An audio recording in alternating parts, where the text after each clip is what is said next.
It's an opportunity for children to learn new skills, and it promotes teamwork and discipline. We're talking about youth sports programs. According to Nationwide Children's Hospital, there are more than 45 million in the country. But with competitive play comes the risk for injury. Each year, about 3 million children end up in the emergency room for a sports-related injury, making it the second leading cause of ER visits in children. Experts tell us the most common injuries they see include sprains, fractures, and concussion. However, there's a different type of injury getting more attention in the arena of sports medicine. It's called overuse, which is the repeated stress of a bone, muscle, tendon, or ligament, often caused by overtraining. Without treatment, it can worsen over time. This has sports medicine researchers across the country looking for new ways to not only treat injuries, but prevent them. Reporter Joshua Skinner shows us how one healthcare system went high-tech and turned to virtual reality.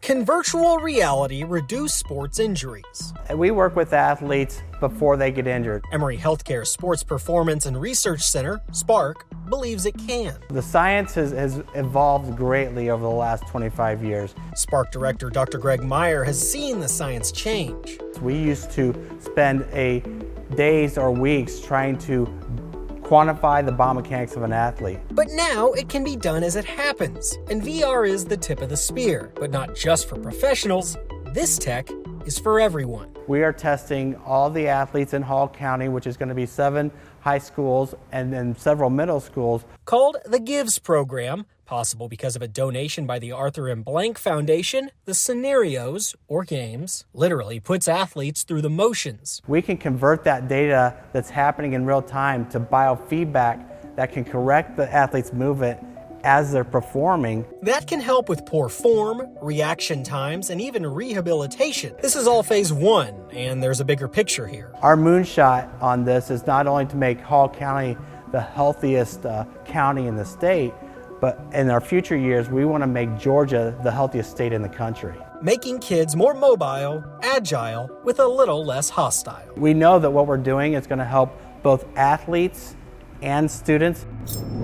We want to go in-depth now on how parents can help protect their child from these injuries. Experts say they can start by encouraging kids to try out different sports as opposed to specializing in just one. And that is playing a single sport all year long, quitting all their sports, and saying this is my main sport. Dr. Neeru Jayanthi is the Director of Sports Medicine Research and Education at Emory University School of Medicine.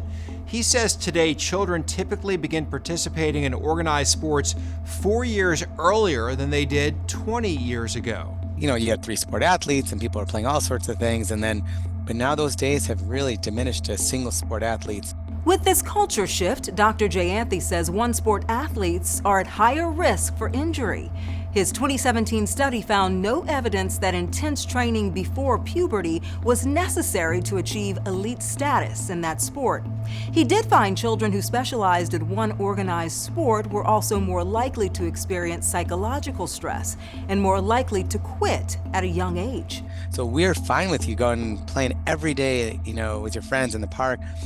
But having organized practices all week long seems to be a bigger risk. And when it comes to introducing young children to sports, he says leave the competition on the sideline and focus on the fun. That's the only question you should be asking. Are you enjoying yourself? Are you having fun? Because that's what keeps them in it. Dr. Jayanthi says the best thing you can do is what's called free play, something we used to do a lot as kids, playing in the park, pick up basketball, things that are free with no stakes, just friends. And when the time for competition comes, be your child's biggest cheerleader. It is a very difficult process. Enjoy the successes and don't show disappointment.